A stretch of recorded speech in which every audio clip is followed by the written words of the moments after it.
Welcome to the Entrepreneur Podcast, where we take a look inside the lives of the accomplished and successful businessmen and women. We'll get up close and personal with the founders of booming startups. So lean in and prepare to carry away something to skyrocket your own business. Please subscribe to our show and do leave us a review. It means a lot to us. Now, here's your host, Rajiv. Hey listeners, welcome to the Entrepreneur Talk Show. I'm your host Rajiv Unikrishnan, and this is the show where we talk about entrepreneurship and speak to great founders, entrepreneurs and investors. Today we have with us Sujayath Ali, the co-founder and CEO of Vonik. Welcome Sujayath. Hey, thanks Rajiv. So Vonik is India's leading fashion marketplace. The Vonik app has envisioned to be every women's personal stylist, I think now also men. Vonik has over 7 million registered users with around 5 million app downloads. It has over 15 lakh products with over 6,000 sellers. And also now they have launched Mr. Vonik and Villara. Sujayath holds an MBA from ISB Hyderabad, and before Vonik, he was a senior business leader at Visa and for their Me checkout. Prior to this, he was with Amazon as the senior PM, and he started his career with Aeronautics Technology. Welcome, Sujayath. Do fill in the gaps in the intro and do let us know what's going on in your world today. Yeah, hey, thanks, Rajiv. So as you mentioned, I'm primarily a techie who worked at companies like Aeronautics, Amazon, and we. So Vonik is India's largest fashion marketplace for women, where we kind of went after the segment that incumbents such as Myntra and Jabong kind of ignored, which is basically this non-fashion forward, non-brand conscious women from Tier 2 and Tier 3 cities. And we have seen great traction, like we have crossed 100 million in annual sales, and we now have more than 10 million registered users, and things are going very well for us. And now we have launched 2 more apps. One, Mr. Vonik, focused on men. Again, fantastically well. I think it's already doing more than 5,000 daily shipments. Oh wow! So it's in just 1 month it has scaled to that size. And the newest one that we just launched is Villara. While Vonik and Mr. Vonik are focused on mass segment, Villara is focused on the premium segment. Excellent. Before we get into product, any passions outside of work? Work, I read books and just movies. Okay. And so coming to the inevitable question, what inspired the idea for Vonik? Yeah, again, as most of the founders say, it started as a personal pain point where I was not happy with my dressing sense and always got frustrated when I spend money, buy clothing, but somehow it didn't end up looking good on me. So I spoke with personal stylists back when I was in the Bay Area. They all kind of told me that they have a different way of purchasing clothing where they look at someone's body, lifestyle, personality, preferences, etc. And kind of recommend the right one that suits skin tone, body shape, height, etc. So the whole idea was while companies like Amazon had democratized categories such as electronics and books, they had not democratized fashion because a personal stylist can make a better purchasing decision than me. Correct. So the whole idea was coming from the tech background. I can automate this process of what this personal stylist is doing. So I just create rules saying which color of apparel which match which skin tone, which pattern will match which body shape, things like that. So and then using technology such as image processing where we identify a product automatically in terms of its physical attributes such as color, pattern, design, etc. And then apply the rules and make sure that people are able to purchase what suits them rather than ending up with buyer's remorse. So that's how the idea came. Okay, and so every product you have is tagged with some algorithm? That's correct. So every product, the moment it enters Vonik, one image processing happens. So we automatically identify things like what is the color, pattern, design, hemline, sleeve length, etc., etc. And then the fashion, the styling engine kind of applies its own rules, takes this kind of input. For example, if somebody is conservative, we won't be showing see-through sarees, sleeveless jackets, or minis and something like that. And if somebody is, for example, looking at their body shape, we'll suggest the right patterns. Looking at the skin tones, we'll suggest the right colors. Correct. Yeah. So you finished, you were with Amazon in the Bay Area and then you moved to India with Visa?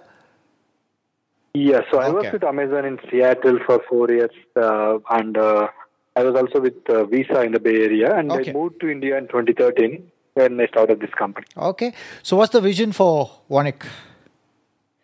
I think we want to become the largest fashion company. So we are making it happen one segment at a time. We are already leaders in unbranded women. Yep. So I think with Mr. Onik, very quickly we'll also become the leaders in unbranded men. Then we'll probably foray into branded as well. Excellent. So after India, then probably we will go to other countries. So, Okay. but the goal is to become the world's largest fashion company. Okay, great. So the key people to take this project off the ground and make it a reality, was it you? You have also a co-founder, Navanita, right? Yes. Yes. Okay, so it's just... So I and Puneet went to college together, so both Okay. know each other for more than 15 years. So he was one of the garage stage members at Zoho, first engineer at Aryaka, founding engineer at Freshdesk. So he has seen at least 2-3 startups go from garage to multi-million or even multi-billion dollar Correct. company. So he kind of takes care of the tech that kind of scales for the kind of scale that Vonik achieves, and I take care of the business and product. Excellent. So, I mean, once you thought of the idea, how did you validate it? Did you have any MVP before you started, or what Yes, was it yes. like? Okay. Yeah. So back in 2013, we did launch MVP, where before we developed this technology in terms of styling engine or understanding the products, etc., we did it manually using a couple of stylists at the background. But on the front end, we kind of simulated as if it is coming from a technology engine. Okay. And we ran the MVP for like 6 months. And initially, we launched same product for both men and women. Based on the learnings, we decided to focus on only women. We did understand the need for having 2 different apps for men versus women rather than a single app. So all those learnings came from there. So with the learnings that we had from the MVP in 2013, we actually launched our product in Feb 2014. Excellent. So if I were to go into Warnick and start looking for product, how would you act like a kind of a personal stylist for me? Yeah, again, like the whole idea is not in terms of like giving you a different feed from everybody else. Correct. Because obviously best sellers are going to be best for everybody. If something doesn't sell, it doesn't sell for a reason. The whole idea is, again, making the feed very relevant to you, right? As I said, if a Chennai housewife is coming, we will probably show her more of South Indian styles and more of conservative styles. And if it's going to be different for probably see-through sarees are more suited for someone coming from a bit more liberal background. Correct. So we will try to kind of figure that out. Use a lot of inputs, for example, the phone that you use, the location from where you browse, and also the browsing history. So we'll put all of that and try to make the whole idea is to make it relevant to you. And again, like unlike a personal stylist, we don't want to be instructive. We don't want to say these are the 2 things that you have to buy. We have the largest selection for women in India. So you are free to choose whatever you want to buy, except that we will make sure that it's your kind of a store. It's something very relevant to you so that you feel at home. Okay. So you have Warnick has the highest engagement in shopping apps, I think, in India around, and it's grown tremendously in 15 and 16. I mean, you all have a very strong focus on mobile. So how are you performing web versus mobile? Again, like primarily we're an app-first company. So Correct. when we app is our focus, and app was our focus even in the past. If you look at among e-commerce apps, most of the weeks we are number 1 in terms of engagement. If you use any third-party tools to verify that. So already our app is one of the most engaging app, and even if you look at the latest App Annie report, along with Big Basket and Grofers, we are the only company that entered the top 10 e-commerce list. So while all the others who are in top 10 had to raise like hundreds of millions to get there, we were able to do it with just a Series A. So it's predominantly coming from the traction and the engagement that app provides. Excellent. So you all did acquisition of Trial Cart in I think 2015, right? For the virtual dressing room. So is it fully integrated now? Yeah, Trial Cart is integrated, but we are not exposing the virtual dressing room as a feature to the customers directly. Okay. What we do is, again, end up using the technology in our back-end image recognition and personalization engine. Okay. And the Getsy acquisition helped with Mr. Warnick, correct? So That's correct. how So did we that? did like Okay. that worked out very well because we conceptualized Mr. Warnick only in Feb, and we were able to launch it in 2 months. That's So I fast. think that kind of speed was possible because we already had two team members from Getsy who already knew the market, who already knew what works and what doesn't work. So it kind of makes the speed to market very. We were able to hit the market at a very fast rate, and then obviously, like with the learnings, we were able to scale fast as well. As I said, already Mr. Warnick is doing more than 1,000 daily shipments, and in 6 months, we think it will also be at the same scale as main Warnick platform. So I think that acquisition has been. Both Trial Card and Getsy have been like phenomenal in terms of Excellent. acquire. Okay. And then after that, it was Zohara, Style, and Pixilk it was all for Villara, correct? So how did all That is this? correct, yeah. How did all this combine to? I mean, how did that help for Villara basically? Yeah. So again, so for Villara, our goal is to kind of create a premium fashion destination, primarily a place where you can find a lot of boutiques in one place. Today, there is no such place either online or offline. So you don't go and see all the boutiques in one place, right? So we thought online would be the right medium to create that, especially if you want to take it to tier 2, tier 3 customers. Correct. But to do that, like Warnick's culture is different, right? So Warnick team has performed mostly for the mass market. The learnings have been for the mass market. So you need a different team to execute to this vision. So that's when we acquired Zohara.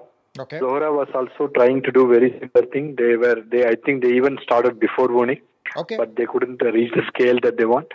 So we had a very experienced team who had been trying to do this for multiple years, who already knew how to get these designers and boutiques. So we acquired them. Then we kind of realized while the business side was very strong, they did not have a strong tech team. So we looked for acquiring some very strong tech team. Okay. So we came across this Style app, which was very phenomenal in terms of the UX, in terms of the UI, in terms of the usability, functionality, etc., which is very important for a premium offering. Yes. Warnick was more functional, but here it's more UI and usability driven. Okay. When you're going for the premium segment. So we acquired the Style team and they became the engineering team for Villara, while Zohara became the business team. Okay. And Pixilk happened more as we already have leadership in sarees. We do even more than any horizontal in terms of the number of sarees that we sell. Okay. Again, we saw that how do we kind of double down and go deeper and and kind of like grow further in sarees. That's when we came across Pixilk, who was trying to get a network of weavers and trying to create a marketplace for silk sarees. And in the silk sarees was one segment where we did not have much traction. Especially with Villara, now we have an opportunity to sell premium clothing as well, especially silk. So we thought it was a very good opportunity. So we acquired Pixilk and kind of they are helping Villara and also Warnick to kind of get traction on the silk saree segment. Excellent. So, of course, in this being India, you have so many other players like Myntra, Jabong, I mean, Limeroad, which is almost dying. And then you have the social services like Reposo, Hoopla, etc. So, I mean, in terms of, are these same customers going everywhere or your products are completely different?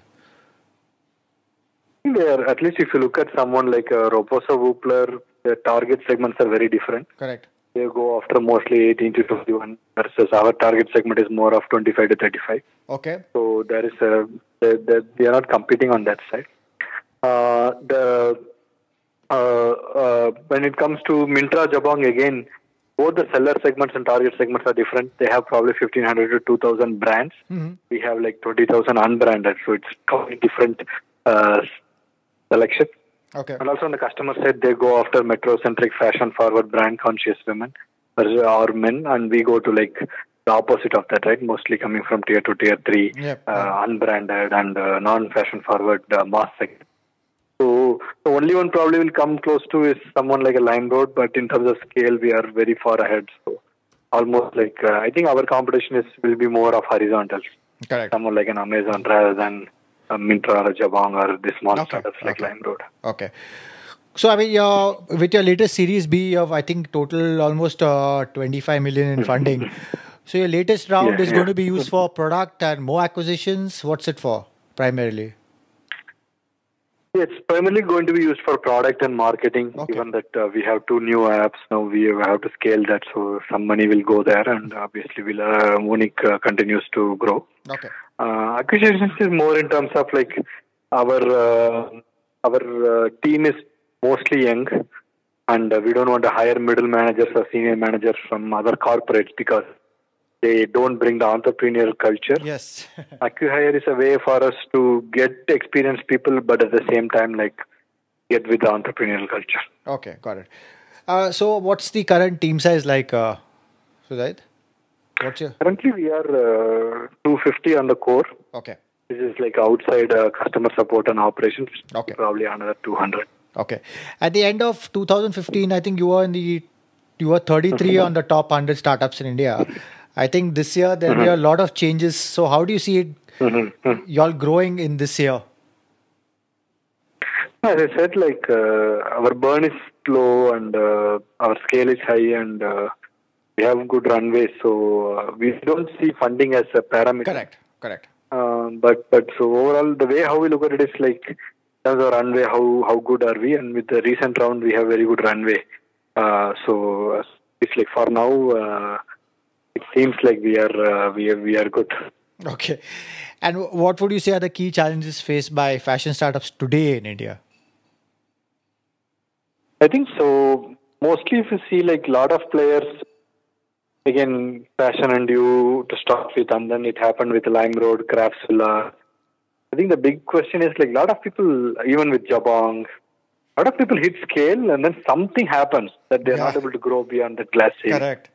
I think probably other than Myntra and Jabong, we are the only ones to hit this 100 million sale number.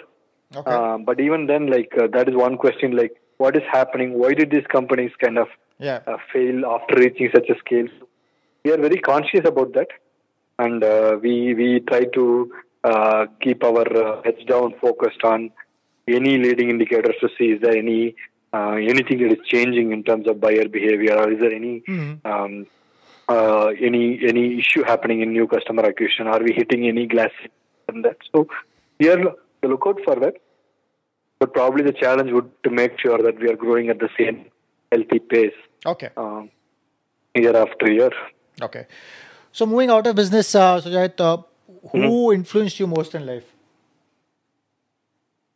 I think mostly, like the whole initial Amazon. I joined in Amazon like back in 2005. Okay. I think the whole initial, I was probably first 20 employees of Amazon. Oh, okay. So the whole initial team of Amazon kind of had a very high bar, and they were very, very entrepreneurial in nature, and they kind of, I think everybody runs a startup, starting from Flipkart to Infibeam to almost like any startup you take, there will be somebody who worked back at Amazon in 2005, like Bluestone or so. Even when I was in US, this kind of inspired me to come back and start my own, because everybody who worked with me was running his own successful startup. Okay. So that I think Amazon was kind of a breeding ground for all the startups that we are seeing now. Okay. And what's some of the best advice you have gotten over time? I think, so primarily the advice was always to kind of look at a market which is untapped and go with a differentiated product. And lately I'm also learning that it's not good that you are differentiated for now. You should also be well protected for the future, that somebody doesn't come and copy you, right? So basically looking at the market, looking at the differentiation, and also looking at the moats so that others cannot come and dethrone you, right? So that has been a biggest learning, and that's where focus is on. Okay. And I mean, during your time at Amazon and other places, I mean, and Visa, when did you know like you were meant for entrepreneurship? I don't know, like at Amazon, I never thought about it. Okay. But as I said, like probably back in 2012, when I was looking at what happened to people who worked back with me in 2005, and I saw that everybody was doing well and running their own companies, that kind of inspired me and thought like I should also give a shot at it rather than having some remorse 10 years later. So that kind of pushed me to move back to India and start something. Okay. And what is the lowest point? I mean, during this entire time, have you had any lowest point in your career where you just want to completely give up?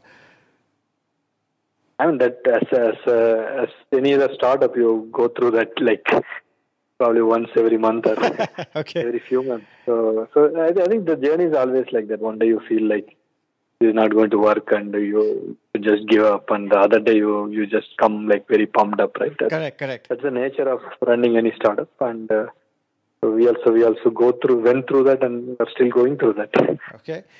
And when you're entering into business partnerships, what characteristics you're looking for in the other party? Primarily, we are looking for whether this person is ethical or not, right? We have a few bad experiences in the past where somebody just being unethical, where it kind of like made the relationship sour. The second part is also looking at how long term this could be, which depends on multiple factors. Can they survive? What will happen if, let's say, it's a small startup and runs out of fund? And also looking at their tech maturity. Yep. A lot of people kind of end up doing something bad to our customers because of a bug or something like that, which ends up like ruining experience for millions of our customers, right? So those are the kind of few things we look before we kind of entering into a partnership. And do you believe what do you believe is the most important element to succeed in business? I think, obviously conviction, and also have at the back of your mind have an idea about how big the market is. Correct. And have conviction in your idea. Correct. Those are probably the two things. Okay. And at present, any new feature or launch coming up that's getting you and the team really excited? Yeah, in the Vunic side, we are launching something called as Vunic Plus, because we see a big market again in terms of plus size women. Oh, yes, correct. Kind of very untapped. That is something I'm very excited about because we did the MVP last month.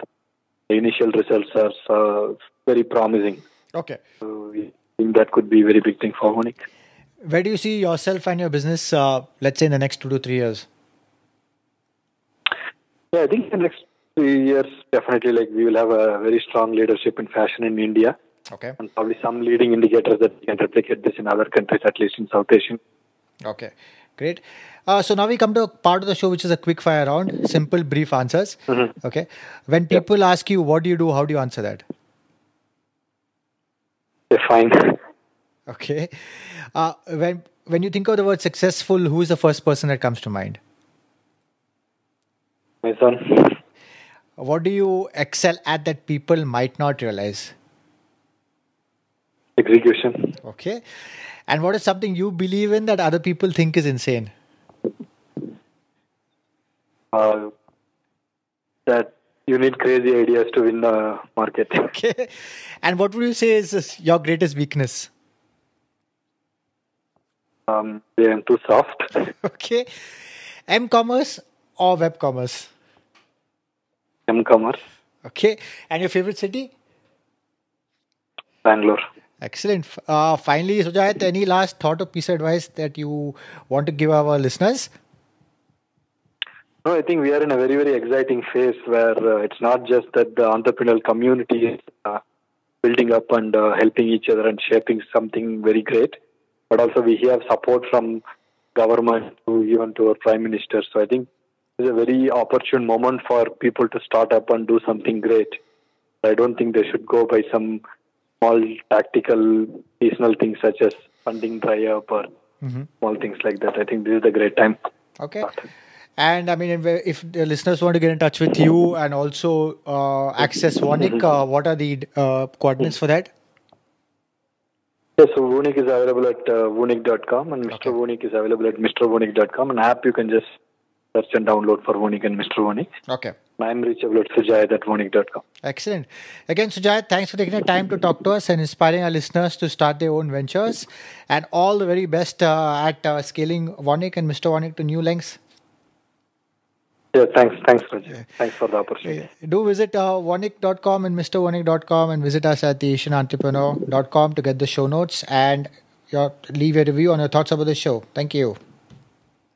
Thank you for listening, and please subscribe to the show so you don't miss an episode. In the meantime, head over to theasianentrepreneur.com and check out show notes and other information to motivate you in your entrepreneurial endeavors.